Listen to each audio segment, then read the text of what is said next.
Tonight, a teenager shames the world leaders on climate change. How dare you continue to look away and come here saying that you're doing enough? Greta Thunberg center stage at the UN. The affordability gap and your vote. We break down two approaches to income tax. Biggest peacetime repatriation this country's ever known. What's next for 500,000 travelers stranded by Thomas Cook? And an exclusive interview with Masai Ujiri in Tanzania. Was there an element of racism to what happened there? A big element. A candid conversation with the president of the Toronto Raptors on a repeat victory, losing Kawhi, and that shove. This is The National. They came from every corner of the globe. World leaders from nations big and small, all in New York today for the United Nations Climate Action Summit. Action is the key word there. Big promises were made by presidents and prime ministers, but all of that was drowned out by the passionate voice of a teenage girl. Stephen D'Souza was there. I shouldn't be up here. I should be back in school on the other side of the ocean. Yet you all come to us young people for hope. How dare you? Just days after mobilizing millions of the world's youth in protest, today Greta Thunberg voiced their collective outrage. You have stolen my dreams and my childhood with your empty words.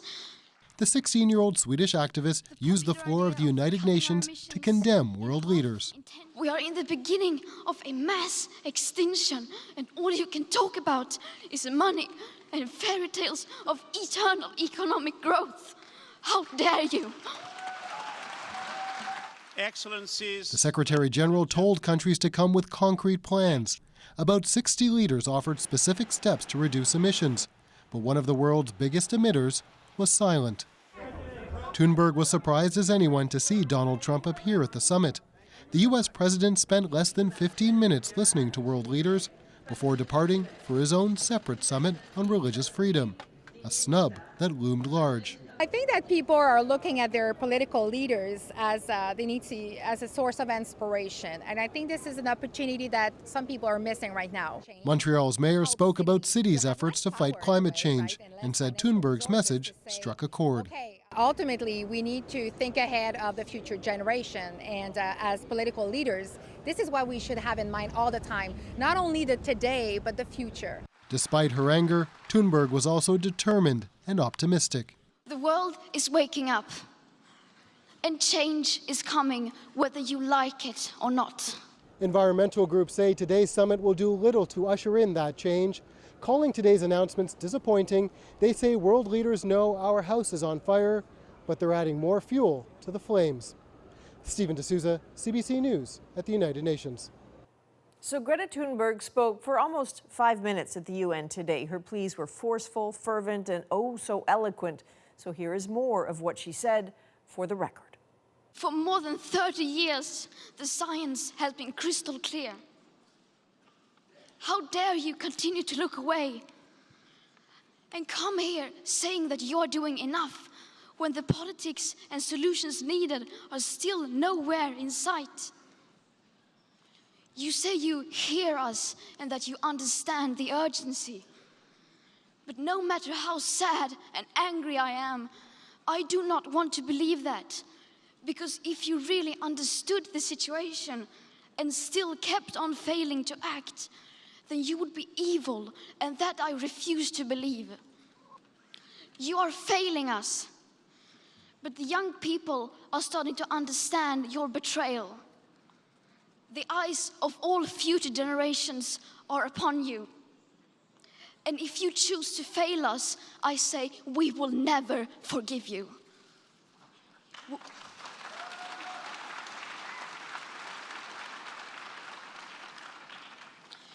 We will not let you get away with this.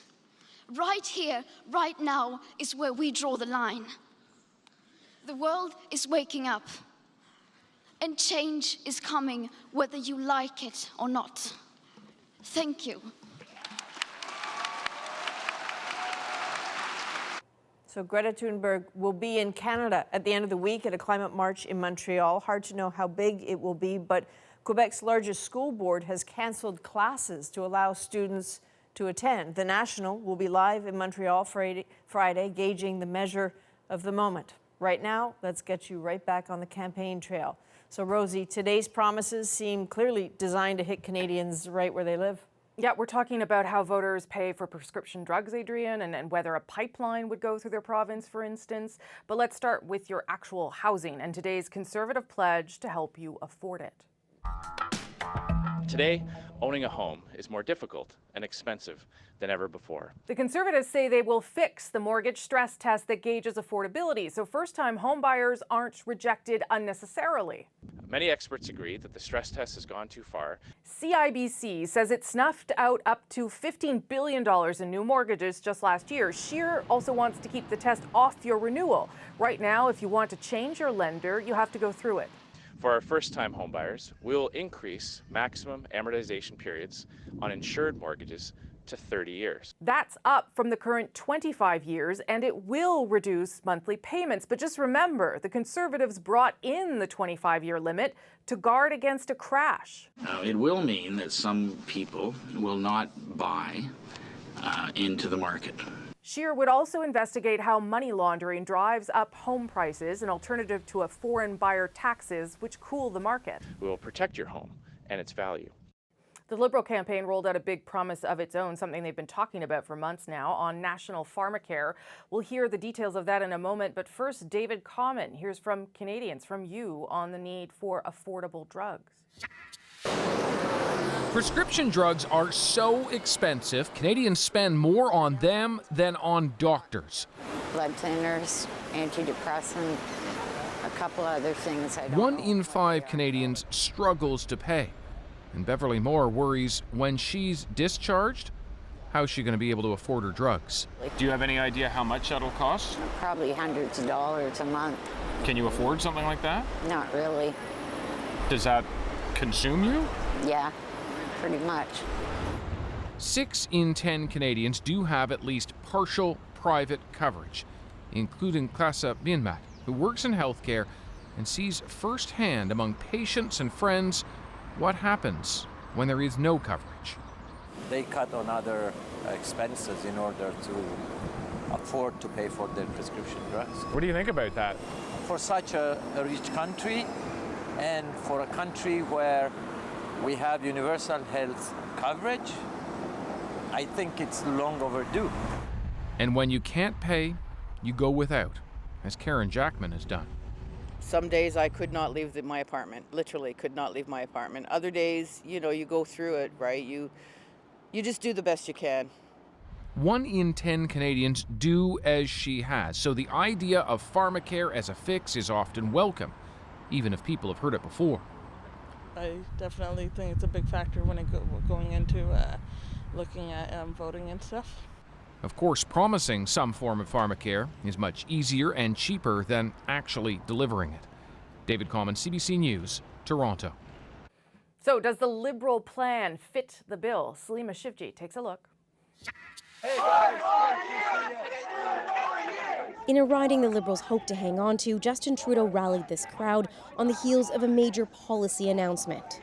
A re-elected Liberal government will work with provinces and territorial partners to implement national pharmacare.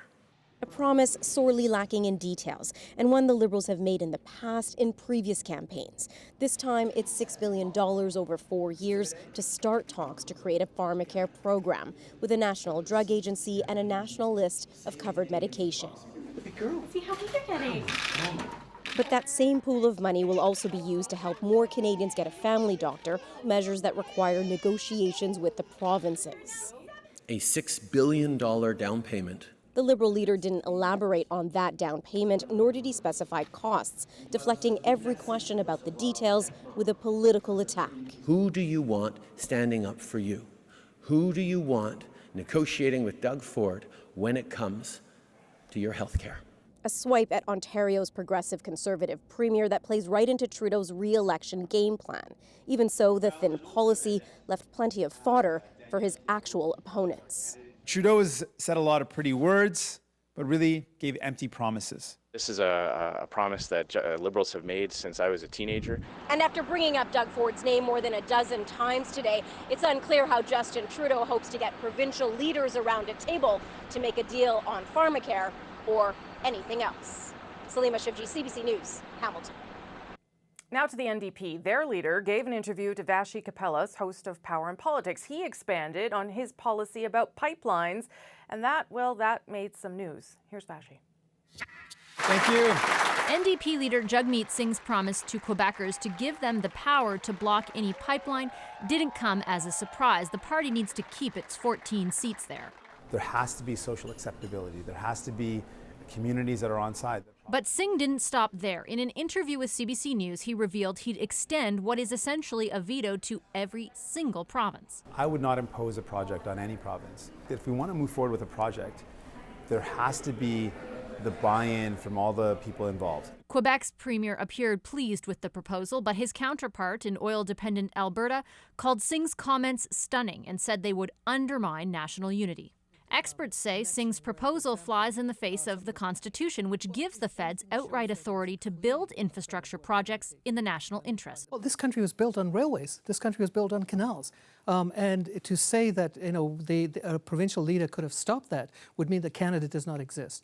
Should the federal government not be able to deem what it believes is in the national interest? I think the national interest has to coincide with making the efforts to have people that are impacted believe in the project. And that's hard work, but that's kind of the beauty of federalism, that it's not something that should be where we're imposing decisions. Singh may not become Canada's next prime minister, but he could hold the balance of power in a minority government, which is why his promise to cede federal power to the provinces is taken seriously and scrutinized as such.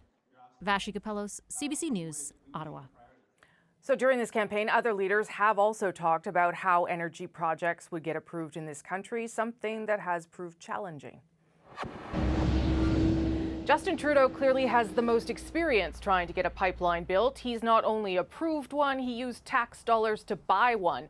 And he's talked about the social license needed to do so.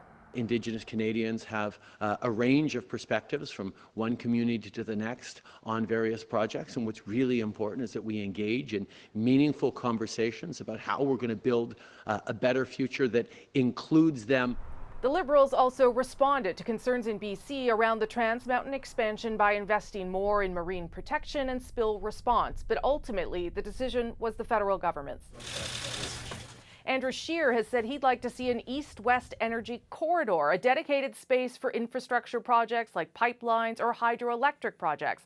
And just last week, he said a Conservative government would assert federal jurisdiction when faced with objections from provinces or Indigenous communities. Referring those types of jurisdictional questions to the Supreme Court right away so that we can get certainty. Instead of watching these court cases move slowly up and up, being appealed.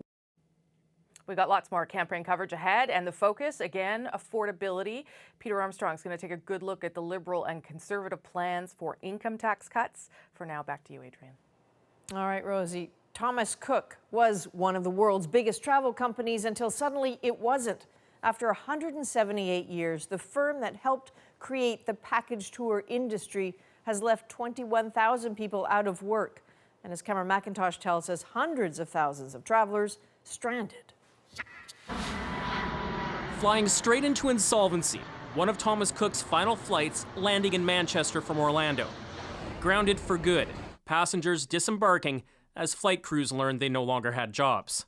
As soon as we landed, they were all crying. It's devastating. Very emotional, the cabin crew all crying, a bit somber, to be honest. All told, leaving about 600,000 travelers stranded over 16 countries. While thousands more with bookings today found this. This couple lost their honeymoon. Yeah, we're absolutely gutted. We've looked forward to this for a long time. Today, all of its storefronts are locked. With a business model that still relied heavily on bricks and mortar, Thomas Cook had a hard time adapting to the online age. Started in 1841, Thomas Cook expanded across Europe, survived the wars, and grew to be one of the world's biggest and best-known travel firms. Don't just book it, Thomas Cook it. In recent years, though, debt crushed the company, as its CEO made big bonuses. It is deeply distressing to me that it has not been possible to save one of the most loved brands in travel. The British government says it's going to investigate. Airways fine. Meanwhile, the UK has sent officials to foreign airports and leased 45 jets to get its citizens home in what it's calling Operation Matterhorn. 150,000 people is the biggest peacetime repatriation this country's ever known, and we'll try and do it as quickly and as smoothly as possible, though it won't all be plain sailing, I know. People started going home this afternoon. I'm so happy. I want to go home. Other countries are making similar plans. It'll take days to move everyone, while about 1 million travelers with future bookings are being told there will be refunds eventually. Cameron McIntosh, CBC News, London. Interestingly, Global Affairs Canada says it is unaware of any Canadian citizens affected by the company's demise. But as Katie Nicholson explains, when a travel agency goes bankrupt, there's always the potential for turbulence. This is an Air India 777. In his 3+ decades in the travel industry, Paul Dhaliwal has seen a lot of companies permanently grounded. This is not a good news. When one airline goes, capacity goes, demand's still there, but capacity is less, the price will go up. But Dhaliwal says it'll have limited effect on most Canadians. Because only the carrier which was affiliated with the Thomas Cook was Air Transit. But for some Canadians who purchased future flights from the agency, there is hope. It's early days, so we don't know how many consumers are affected. But if there are, there is consumer protection for them. Can I see your travel visas? We were never told we needed them. The Travel Industry Council of Ontario, or TICO, regulates agencies and holds airlines to account. All travel retailers and wholesalers in Ontario are required to file their financial statements with us. We review them, ensure they're financially fit. But Ontario is one of only 3 provinces with such built-in rules to protect the vacationing public. If your airline goes broke, there's a travel compensation fund. And you don't have to live in Ontario. You're eligible so long as you bought the ticket from an Ontario agency. BC and Quebec also have some traveler consumer protection built in, but that's it. TICO would like to see a national framework in place. That would be something nice in the future. Dhaliwal agrees, but questions whether there's enough political will to make it fly. Katie Nicholson, CBC News, Toronto. More news ahead on the national. Anti-vaxxers swarm Toronto City Hall as councillors debate new rules for getting kids vaccinated. And we begin 2 nights of special coverage, my exclusive interview with Toronto Raptors president Masai Ujiri, far from Toronto. I think there are a whole bunch of Canadians who might imagine, I bet Masai Ujiri this summer has got his feet up by a lake somewhere, kind of basking in the glory of this year. And yet, you know, we're sitting here in Tanzania. Why? Don't miss our conversation. We're back in 2 minutes.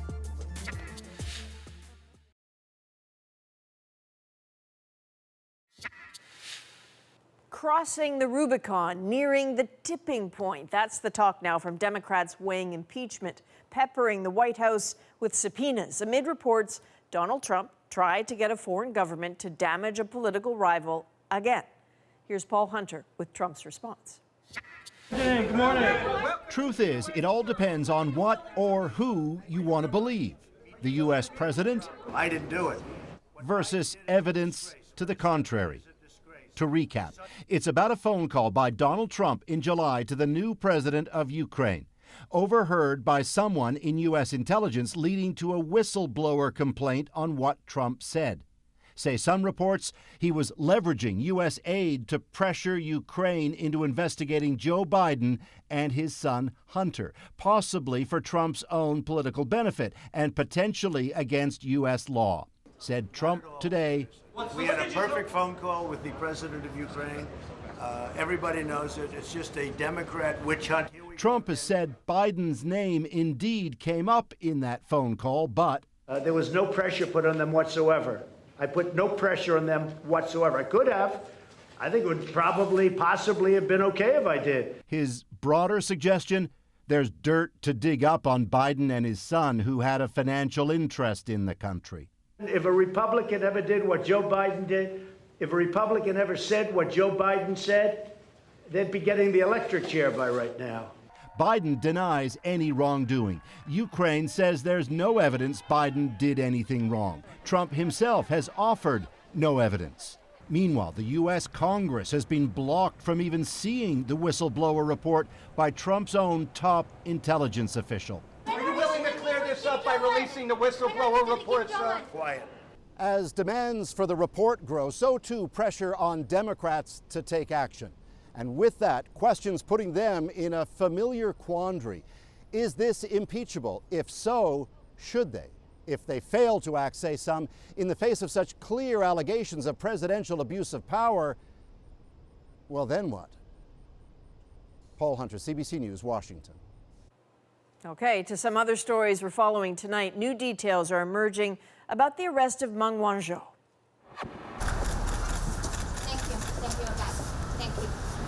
The Huawei executive appeared in BC Supreme Court today as her lawyers try to access records pertaining to her arrest at Vancouver's airport last December.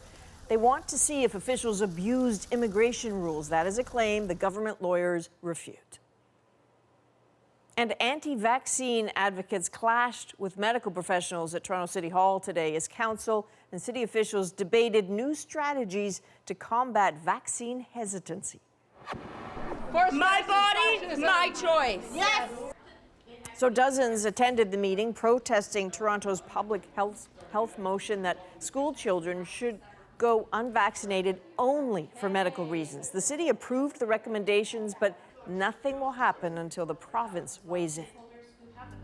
Much more news still ahead, including a first for Prince Harry, Meghan, and baby Archie. But first, our trip to Tanzania and an exclusive interview with Toronto Raptors president Masai Ujiri. He was the maestro behind this moment, but moments later, when he was stopped by a sheriff's deputy for trying to get on the court, his big moment was almost spoiled. What happened on that court? Our conversation courtside in Tanzania at his Giants of Africa camp.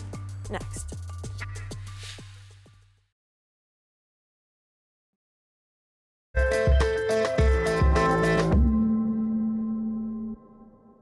The Toronto Raptors are the 2019 NBA champions. Oh, look at that. In these times of global anxiety, who couldn't use a reminder of a feel-good moment like that? When just briefly politics and protest took a backseat to a party. Well, there is a very important date on the horizon for Canadians. This Sunday, training camp begins for the Toronto Raptors, and fans can start to dream. Could the now Kawhi Leonard-less team do it again? The National had unprecedented access to Masai Ujiri, the man who just might know. They're one win away from their first ever NBA title. All of Canada knows how Masai Ujiri spent his spring. Lowry, Siakam. The maestro of a huge moment, the Toronto Raptors' historic NBA win. Canada, the NBA title is yours. A first for Canada, and were Canadians ever into it?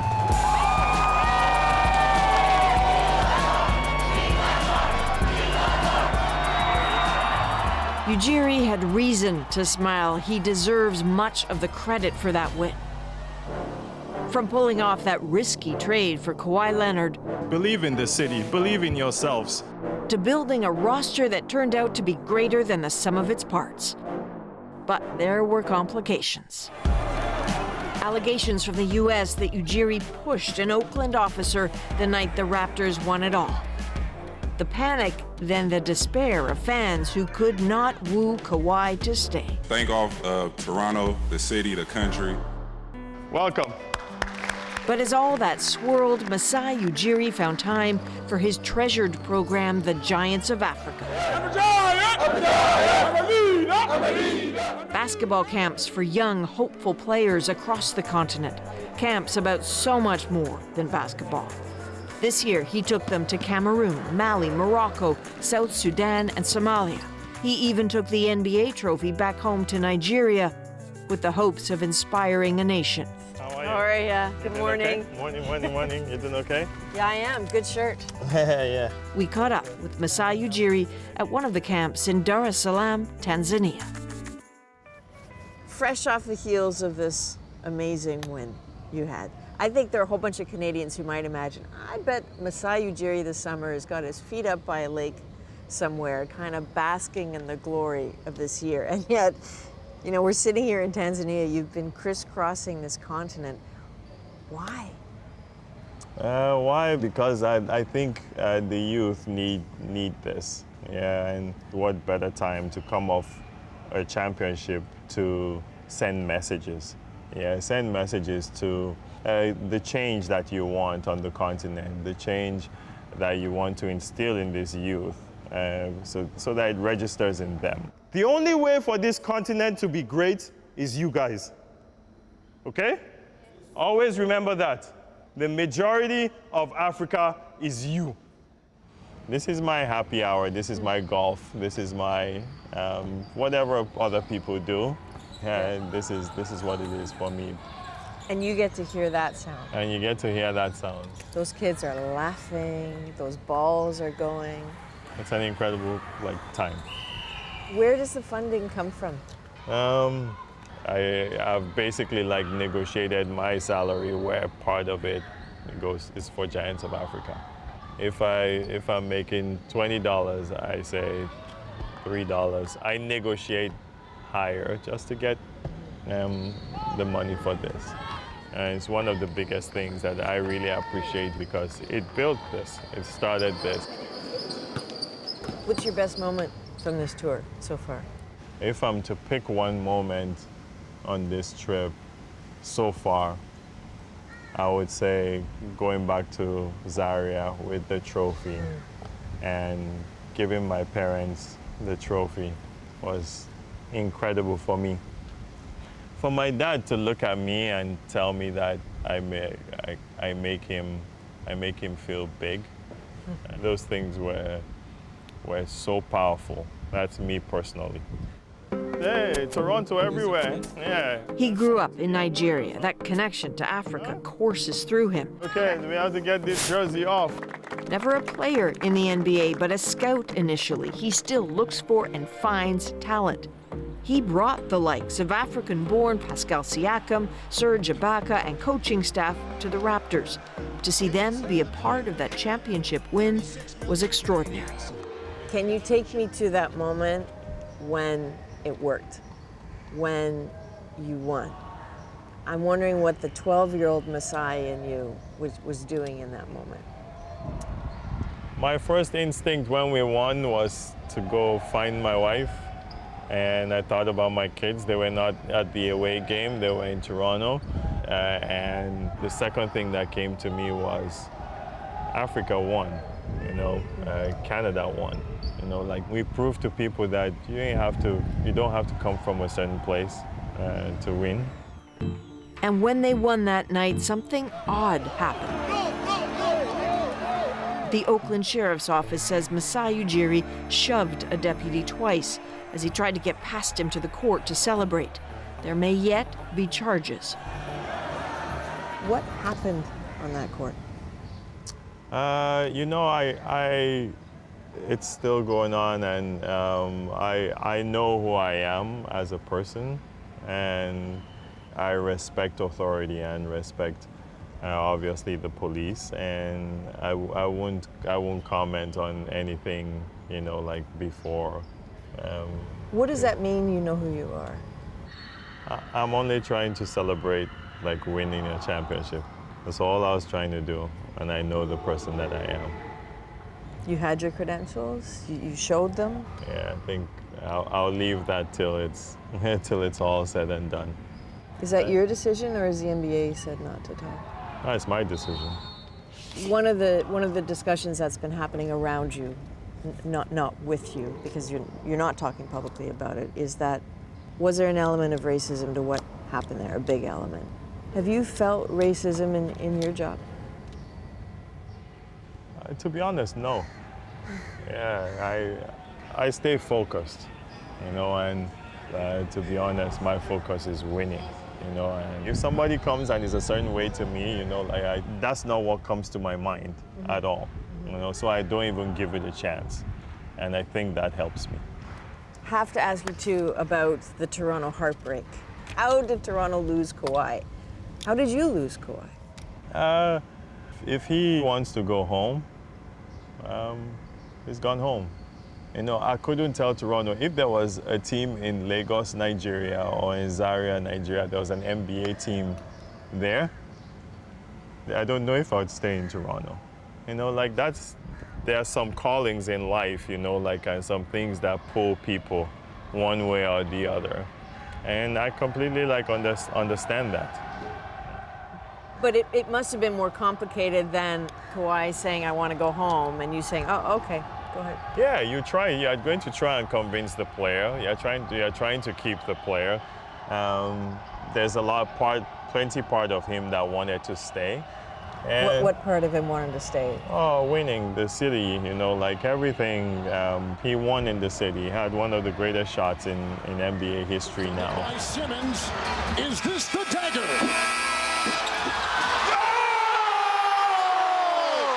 The fans, an unbelievable parade. Look at it, it's crazy. Yeah, those things, I know Kawhi, I know he really thought about all those things, but at the end of the day, he made a decision, and his decision was to go back home. How did you find out about it? Where were you? How did you hear? I think I was in Rwanda. I was in Rwanda, and I spoke to them on the phone. I spoke to him, and I spoke to his uncle. How did you break it to Drake? No, I think Kawhi has a relationship with Drake, so I'm sure he told him himself? Yeah, I'm sure he told him himself. Who was the hardest conversation, sort of letting people know about Kawhi? Who was the hardest person to tell? Honestly, it's not that difficult for me. You know, some people call me a stone heart, or you know, like that's the business that we've put ourselves to do. If I cry a little bit? No, not even. No way, not even close. There's no way I can cry because a player left. You go find the next player. Yeah, I'll cry here. When you look at those kids in their eyes, you know, like I see myself, and I see the opportunity that God has given me, the NBA has given me, and in your dreams, you know, they are wild dreams, but in your dreams, you wish that all of them can have that at least have the opportunity to try. He wants the kids to dream of getting good enough at basketball to secure scholarships and good educations and good jobs. But once a scout, always a scout. And just maybe the next star is waiting for the Raptors only, of course. At the end of the day, we play sports to win. We can hold hands all we want and do Giants of Africa all we want. Sports is done to win.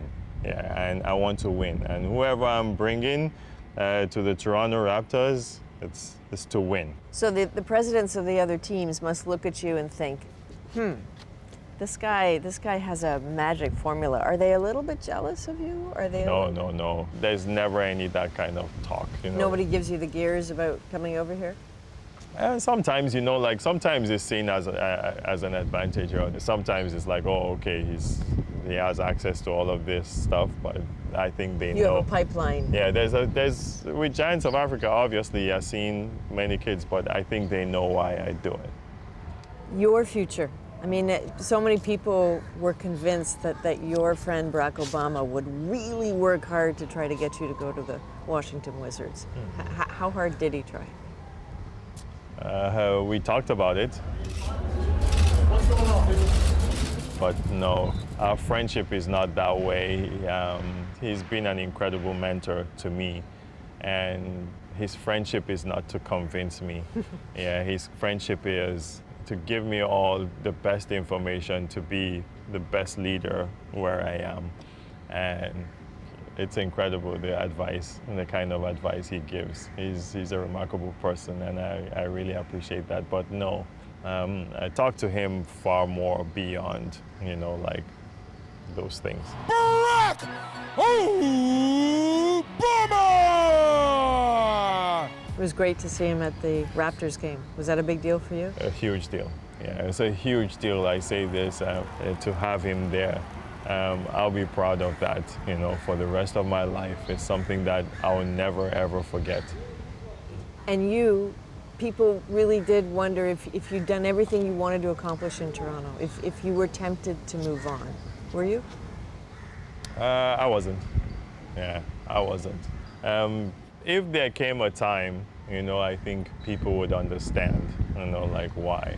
But I know.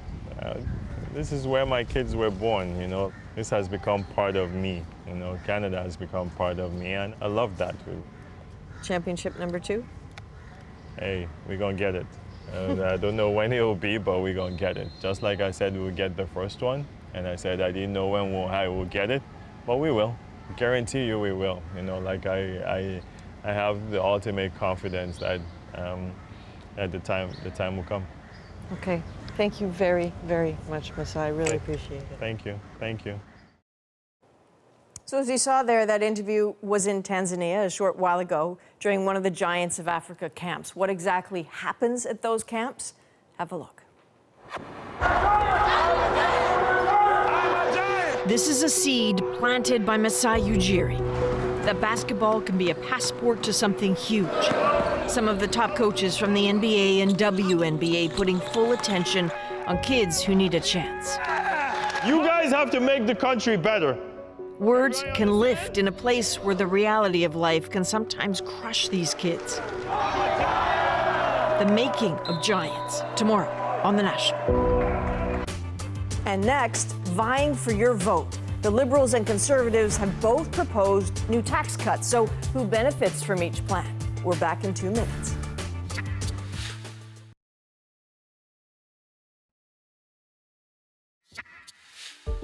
It's that time in politics when party leaders take a particular interest in your pockets and how much money they can keep in them. True to tradition, Andrew Scheer and Justin Trudeau have both proposed some major tax cuts. Who they target, though, tells us a lot about campaign strategy. So Peter Armstrong breaks down the Liberal and Conservative plans, tracks the benefits, and the surprise here, both are actually a break from the past. Thank you, guys. Good to see you as well. The economic battleground of this election is now clear. For all their differences, the Liberals and Conservatives actually sound very similar on tax policy. The middle class and those working hard to join it have more money tax-free. Putting more money in the pockets of Canadians so they can get ahead. 2/3 of Canadians make less than $46,000 a year, so no wonder both parties have staked out the lowest tax bracket. The Conservatives will cut the tax rate in the lowest bracket from 15% now to 13.75% over the next 4 years. They say that saves the average family $850. The Liberals will keep that tax rate where it is, but they'll raise the amount of tax-free income Canadians get. The so-called basic personal amount is now around $12,000. The Liberal plan would raise that to $15,000. They say that will save the average family $585 a year and push 40,000 Canadians above the poverty line. So how do these benefits shake out? The Liberal proposal compared to the Conservative plan. The Conservative benefits spread more equally across the income brackets, while the Liberal plan stacks most of the benefits to lower-income Canadians. But unlike previous campaigns dominated by boutique tax credits, experts say both these plans are broad-based and far-reaching. A fairer approach, a simpler approach, is preferable to what we have seen, which is increasingly micro-targeted boutiques, which frankly, again, are designed for their political impact rather than their policy soundness. But mostly, these two plans show where many Canadian voters really are, squeezed, making less than $46,000 a year, and sure to take a long look at a tax cut in whatever form it may take. Peter Armstrong, CBC News, Toronto. Both the Liberal and the Conservative plans will cost roughly the same, about $5.5 to $6 billion. There's another similarity. Both parties so far haven't said explicitly how they're going to pay for it. Still to come on The National, the Supreme Court of Canada hears cases outside of Ottawa. We'll explain why that is such a big deal. Plus, the first royal tour for Harry, Meghan, and baby Archie. We're back in 2 minutes.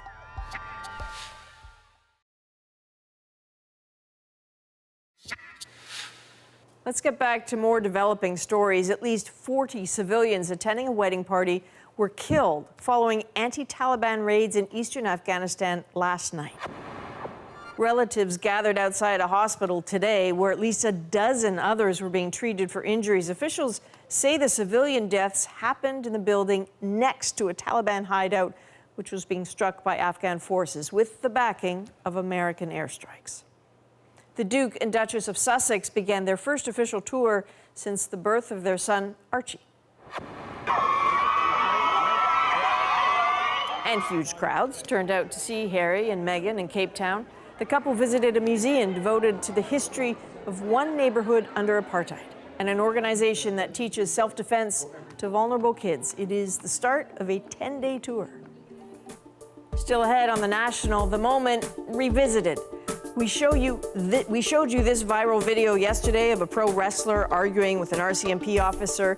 Now the RCMP is changing its story, saying just like pro wrestling, not everything is as it seems. We're back in 2 minutes.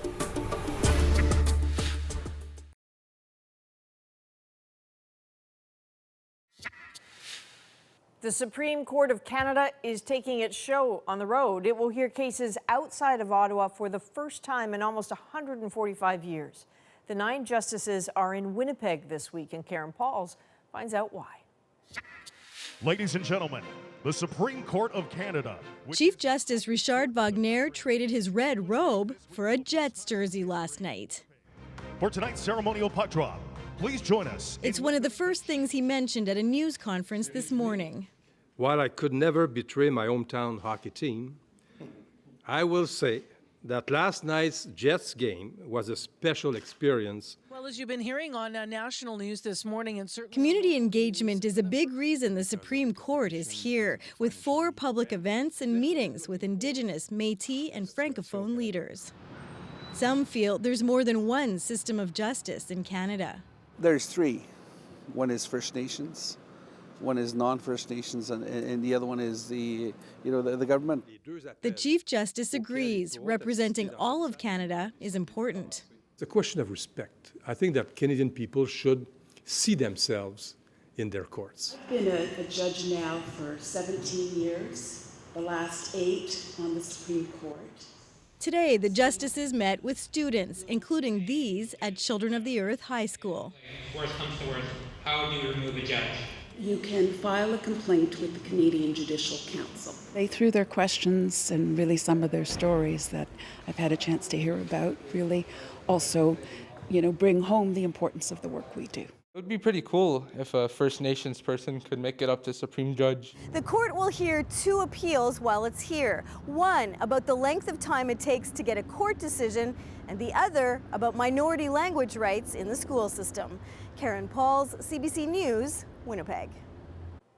Next on The National, our moment, what really happened when a WWE star was pulled over by the Alberta RCMP.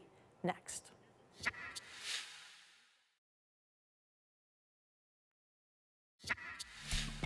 It turns out there's a twist to a story we brought you last night. Turns out it wasn't exactly what it first appeared. Twitter went into a tizzy after an Alberta RCMP officer was confronted with a pro wrestler acting like she was still in the ring. And a second look at that moment is tonight's moment. Are you serious right now? This video, posted by Lacey Evans, appeared to show the pro wrestler getting a speeding ticket. That's not a citation, is it? Do you know who I am? I have no idea. Well, I'm Lacey Evans, so you can go ahead. Lacey Evans. WWE superstar, and you should know exactly who I am. The internet reviled Evans' rudeness, reveled in the Mounties' bemused politeness. Okay, well, have a good day. Well, don't you have a terrible day, sir. Canada is terrible, and I can't wait to get back. And yesterday, Alberta RCMP told us it was a legitimate traffic stop, and the officer, quote, engaged in the normal execution of his duties. Well, now they admit Evans asked him to play along with the rehearsed interaction on camera with her WWE persona. In the ring, Evans is a bit of a villain, no kidding. Her tagline is, "Ya nasty." That she was in character was pretty clear. Yeah, You nasty thing, I'll pay the ticket. Less clear is that the cop was in character too, which means all of this was as real as a wrestling match. Welcome to Edmonton.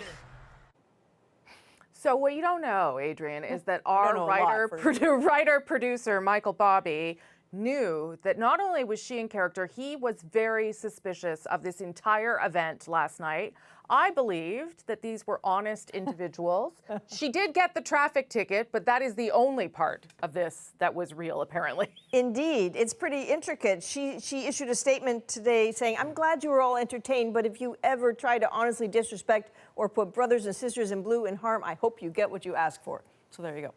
That is a national for September 23rd. Good night. Good night.